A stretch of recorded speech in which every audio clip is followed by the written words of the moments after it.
Selamat datang di pembahasan kita kali ini. Kita langsung aja ya, kita mau kupas situasi yang lumayan panas nih di Jakarta. Tepatnya hari Jumat 29 Agustus 2025. Iya, betul. Anda mungkin udah dengar atau baca ya soal demo besar-besaran di depan gedung DPR RI waktu itu? Situasi yang emang nyita perhatian banyak orang ya. Nah, biar lebih jernih nih lihatnya, kita bakal telusuri dinamikanya pakai sumber yang agak unik. Oh ya, sumber apa tuh? Jadi, ini rangkuman analisis hasil diskusi antara seorang mahasiswa hukum keluarga dari IAIN Bengkalis sama sebuah AI. Wah, menarik. Diskusi mahasiswa sama EE ya. Iya. Dan analisisnya ini mencakup gambaran situasi, terus apa aja sih pemicu demonya, gimana respon DPR, sampai potensi eskalasinya ke depan gimana. Oke, oke. Jadi, misi kita bareng Anda hari ini, kita coba bedah akar masalahnya, terus pahami berbagai sudut pandang yang ada, dan tentunya kita lihat ini semua artinya apa sih buat kita sebagai warga negara ya. Sip. Mari kita mulai aja penelusurannya. Oke, kita mulai dari gambaran suasana hari itu ya. Jadi, Jumat 29 Agustus 2025, wah tensi di Jakarta tuh kerasa tinggi banget. Puncaknya demo besar itu ya, di depan DPR. Betul, dan suasana tegang ini kayaknya dipertegas lagi dengan munculnya surat imbauan dari KPID DKI Jakarta, Komisi Penyiaran Indonesia Daerah DKI itu. Ah iya, saya ingat tuh ada surat imbauan. Nomornya 309 KPID DKI VI 2025, tanggalnya sehari sebelumnya ya, 28 Agustus. Buat lembaga penyiaran kan itu? Ya, buat semua lembaga penyiaran. Intinya sih KPID minta supaya liputan aksi demo itu dilakuinya hati-hati banget. Hati-hati gimana tuh maksudnya? Penekanannya lebih ke jurnalisme damai. Jadi hindari pemberitaan yang provokatif, terus ujaran kebencian, atau hasutan kekerasan. Gitu. Penting itu. Penting banget. Mereka juga ngingetin, jangan campur aduk fakta sama opini, jangan menghakimi, terus jangan siarin gambar atau suara yang provokatif atau eksploitatif lah. Acuannya ya ke Undang-Undang Penyiaran sama P3SPS. Pedoman perilaku penyiaran dan standar program siaran itu ya. Nah, itu dia. Adanya surat imbauan resmi kayak gitu, ditambah lagi kan waktu itu medsos rame banget ya, banyak yang unggah soal matinya demokrasi. Wah, Iya. ini jelas nunjukin situasinya emang panas banget. Iya, suhu politik sosialnya lagi tinggi banget waktu itu. Ini bukan sekedar demo biasa emang. Bukan demo biasa. Bukan. Jadi demo ini tuh kayak akumulasi ya, tumpukan dari macam-macam persoalan. Kebijakan pemerintah, DPR juga yang dianggap ya nggak berpihak ke rakyat gitu. Jadi bukan kejadian tiba-tiba. Sama sekali bukan.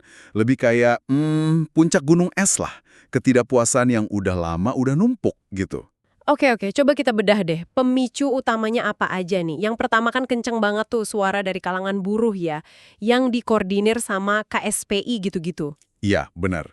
Dari kelompok buruh itu ada 3 tuntutan inti lah. Apa aja tuh? Pertama, mereka minta hapus total sistem kerja alidaya atau outsourcing. Tahu kan ya, yang pakai tenaga kerja dari pihak ketiga itu? Iya, outsourcing, yang sering dianggap merugikan pekerja ya. Nah, itu dia. Terus yang kedua, mereka nolak kebijakan upah murah. Jadi nuntutnya kenaikan upah minimum buat tahun 2026, sekitar 8,5 sampai 10,5%. Lumayan juga ya mintanya. Iya. Ketiga, mereka desak pengesahan RUU Ketenagakerjaan. Tapi, nah ini penting, mereka nolak keras kalau pakai metode Omnibus Law. Di buruh. Tapi kan nggak cuma isu buruh aja ya. Ada juga penolakan soal rencana kebijakan lain yang bikin, marah juga kan? Termasuk soal wacana kenaikan tunjangan anggota DPR sendiri. Betul. Itu jelas nambah panas suasana. Udah isu guru, ada lagi wacana tunjangan naik. Makin komplit lah ya. Dan, ada lagi yang bikin situasinya jadi, tragis banget, sekaligus nyulut kemarahan publik lebih luas lagi. Ini insiden sehari sebelumnya, Kamis 28 Agustus. Oh, insiden yang itu ya? Yang soal pengemudi ojek online? Iya, ada seorang pengemudi ojol yang dilaporkan tewas. Diduga terlindas kendaraan taktis Brimob pas demo hari Kamis itu. Ya ampun, itu sih pasti nyentuh banget ya rasa kemanusiaan kita. Pantas aja banyak yang marah dan solidaritas muncul. Banget. Makanya nggak heran, besoknya, hari Jumat itu, elemen mahasiswa, kayak dari BEMSI, Badan Eksekutif Mahasiswa Seluruh Indonesia, ikut turun dalam jumlah besar. Agenda mereka apa tuh pas Jumat? Salah satu agenda utamanya itu ya datengin Polda Metro Jaya, nuntut keadilan, minta pengusutan tuntas soal kematian rekan ojol itu. Jadi hari Jumat itu aksi lanjut terus ya, buruh sama mahasiswa gabung. Iya, lanjut. Kesiagaan aparat juga kelihatan banget.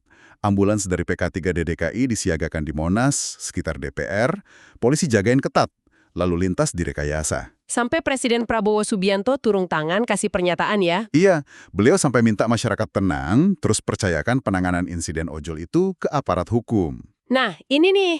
Di tengah situasi sepanas itu, masa udah datang ke rumah rakyat mau nyampein aspirasi, respons dari DPR malah bikin kontroversi baru. Betul. Katanya siap nerima aspirasi, tapi kok malah muncul kebijakan work from home WFH? Kan aneh ya, kontradiktif banget rasanya. Emang kontradiktif banget.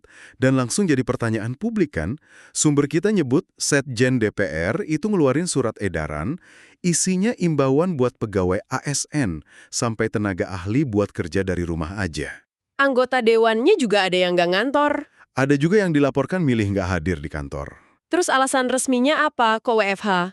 Alasan resmi yang disebutin contohnya sama Wakil Ketua Komisi 3 DPR waktu itu, Ahmad Syahroni, ya demi jaga keamanan katanya, sama antisipasi susah akses keluar masuk kompleks parlemen. Belajar dari pengalaman demo sebelumnya gitu ya? Iya, katanya gitu. Banyak staf yang kejebak nggak bisa pulang pas demo sebelumnya. Tapi kan persepsi publik beda ya nanggepnya. Kritik langsung tajam kan, nganggepnya ya ini upaya menghindar.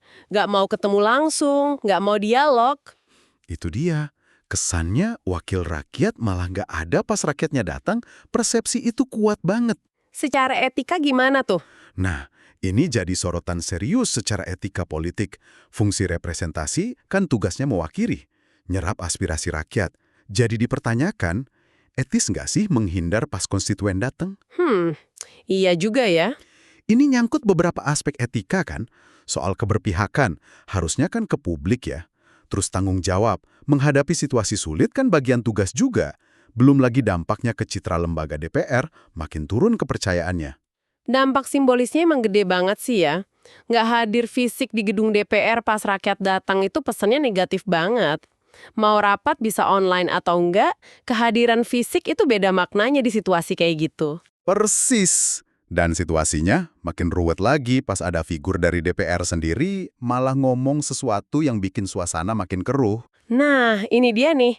Nyambung ke pertanyaan, bisa nggak sih situasi reda kalau ada wakil rakyat malah manas-manasin? Bisa jadi malah makin parah kan? Ini soal pernyataan kontroversial Ahmad Sahroni di medsosnya itu kan, yang nyebut penuntut pembubaran DPR sebagai orang tolol sedunia. Wah, itu sih. Meledak itu pernyataannya. Langsung viral, nyulut kemarahan lebih luas lagi, dianggapnya ya penghinaan, arogan, nggak nunjukin sikap wakil rakyat yang seharusnya ngertiin gitu. Kayak pejabat yang ngerasa di atas angin gitu ya, kebal kritik. Contoh klasik banget. Sampai muncul pertanyaan mendasar kan jadinya. Kalau sikapnya begitu, dia ini sebenarnya wakilin siapa sih? Padahal tugas konstitusionalnya jelas ya, serap aspirasi, dahulukan kepentingan negara, jaga etika. Nah, itu dia. Analisisnya bisa macam-macam ya. Apa ini cuma bela institusi atau kelompoknya aja? Atau ini gejala umum elit politik yang udah, kejauhan gitu dari rakyat? Atau jangan-jangan cuma ego personal aja? Apapun alasannya, dampaknya parah ya. Dampaknya destruktif banget. Pernyataan provokatif kayak gitu tuh. Dampak utamanya apa aja tuh? Sumber kita nyebutin beberapa kan ya, salah satunya mendelegitimasi DPR itu sendiri. Itu yang pertama dan paling jelas. Bikin citra DPR makin anjlok di mata publik. Terus yang kedua, jelas bikin susah upaya deeskalasi. Gimana mau dialog baik-baik kalau ada tokoh kunci malah nyulut api terus? Bener juga. Ketiga, pernyataan itu berhasil ngalihin fokus. Dari yang tadinya tuntutan substansial para demo soal buruh, keadilan, dan lain-lain, jadi kemarahan personal ke figur itu. Isu pokoknya jadi kesampingan. Tapi partainya kan ngambil langkah ya, Partai Nasdem. Ya direspons juga karena tekanan publiknya kuat banget. Partai Nasdem resmi nyopot Ahmad Sahroni dari jabatan Wakil Ketua Komisi 3, terus dipindahin ke Komisi 1. Semacam damage control gitu ya. Bisa dibilang gitu. Upaya ngendalin kerusakan lah. Langkah yang mungkin perlu ya, tapi cukup nggak sih buat benerin keadaan? Kayaknya luka gara-gara pernyataan itu sama respons WFH udah dalam banget. Bisa jadi begitu. Mindahin satu orang aja kan nggak cukup buat mulihin kepercayaan. Analisis sumber kita juga nekenin perlunya perubahan sikap yang lebih mendasar dari semua jajaran DPR dan pemerintah. Jadi stop arogansi, mulai dialog tulus gitu ya kuncinya. Iya, itu kuncinya. Kalau nggak, ya krisis kepercayaan ini bakal muter terus. Nah, ini nyambung ke persoalan lain yang disorot juga di analisis sumber kita nih. Soal adanya semacam lingkaran setan ketidakpercayaan. Betul. Pola di mana pemerintah sama DPR kesannya kurang kooperatif, terus proses tindak lanjut aspirasi publik itu lambat banget, muter-muter, dan seringnya ngecewain atau janji nggak ditepati gitu kan ya. Iya, persis gitu polanya. Contoh konkret yang sering disebut dan relevan sama analisis ini, ya soal mandeknya pembahasan RUU perampasan aset, sama tarik ulur wacana hukuman mati buat koruptor. Oh iya, dua isu itu kan populer banget ya di publik, banyak yang dukung. Banget. Tapi ya bertahun-tahun gitu-gitu aja, nggak ada kemajuan berarti di parlemen. Ini kan jadi nguatin persepsi publik kalau, ada kepentingan lain yang lebih kuat dibanding aspirasi rakyat. Gimana persisnya mekanisme lingkaran setan ketidakpercayaan ini bekerja menurut analisis sumber kita? Bisa dijelasin lagi nggak? Sederhananya gini, polanya tuh, rakyat nyampein aspirasi atau tuntutan. Terus pemerintah atau DPR ngerespons, janji mau ditindaklanjuti. Tapi prosesnya terus jalan lambat, nggak transparan, banyak kompromi politik, atau malah berhenti sama sekali. Hasil akhirnya seringnya jauh dari harapan ya. Nah, itu dia. Akibatnya, rakyat ngerasa aspirasinya diabaikan. Muncul kecewa, bahkan apatis. Jadi pas ada isu baru yang butuh respon cepat dan kepercayaan publik, fondasi kepercayaannya udah tipis banget, udah retak, malah mungkin udah nol. Makanya dialog yang tulus jadi susah banget ya. Susah banget, udah nggak percaya duluan gitu. Jadi balik lagi ke pertanyaan soal kemungkinan dialog nih. Kalau kondisi kepercayaannya udah serapuh ini, masih ada nggak sih ruang buat diskusi kepala dingin? Menurut analisis sumber kita sih, kemungkinannya makin kecil ya. Diskusi yang produktif itu kan butuh landasan saling percaya, mutual trust. Sementara sekarang udah retak parah ya. Udah retak parah. Gara-gara tumpukan kecewa tadi, ditambah sikap abai, defensif, terus arogansi oknum pejabat kayak yang kita bahas tadi. Jadi buat banyak pendemo, dialog itu mungkin udah kerasa kayak, formalitas doang, sia-sia. Artinya mereka mungkin ngerasa bahasa diplomasi, bahasa dialog udah nggak didengerin lagi, jadi satu-satunya bahasa yang mungkin dimengerti elit ya tekanan massa yang lebih kuat. Nah, itu kesimpulan yang mungkin diambil sama sebagian kalangan di gerakan massa.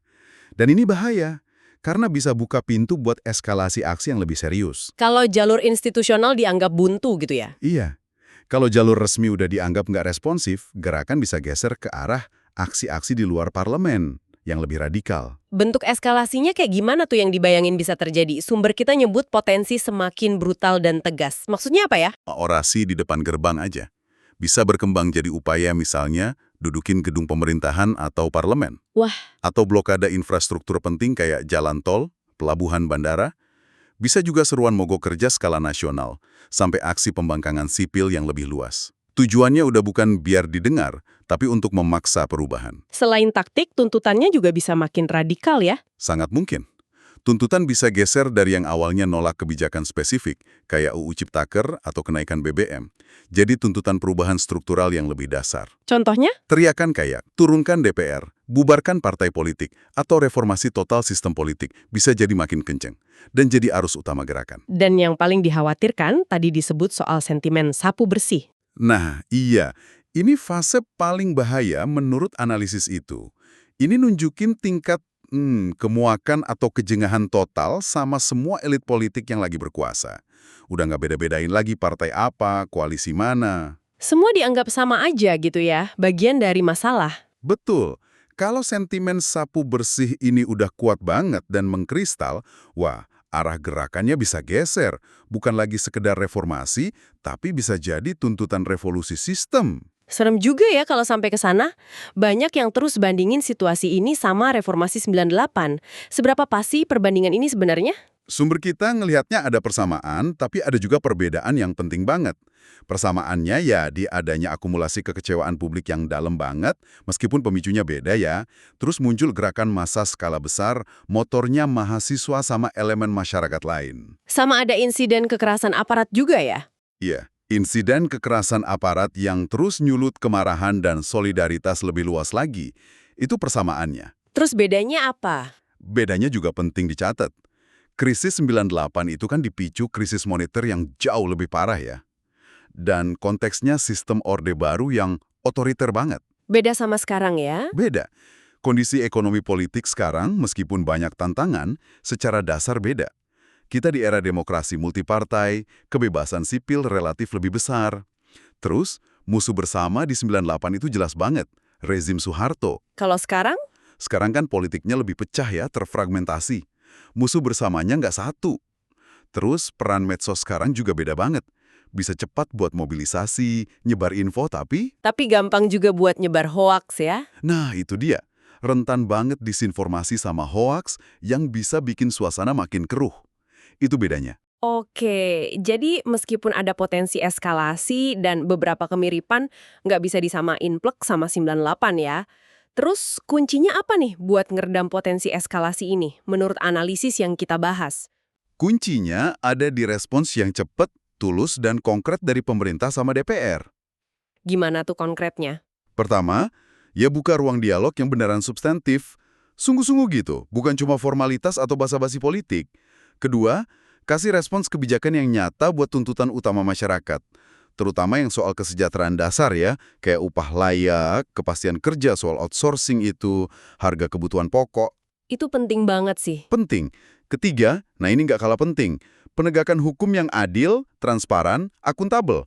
Terutama buat kasus kekerasan atau dugaan pelanggaran aparat, kayak insiden ojol itu. Ini krusial buat mulai balikin kepercayaan publik ke negara. Jadi jelas ya situasi sekarang ini kayak alarm keras banget, kita kayak di persimpangan jalan yang genting. Betul. Kalau pemerintah dan DPR gagal ngerespon dengan tepat, bijak dan tulus, bisa-bisa masyarakat kedorong ke arah konfrontasi yang lebih keras dan merusak ya.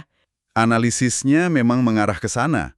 Ini bukan cuma soal satu demo aja, tapi cerminan dari tumpukan kecewa yang dalam banget.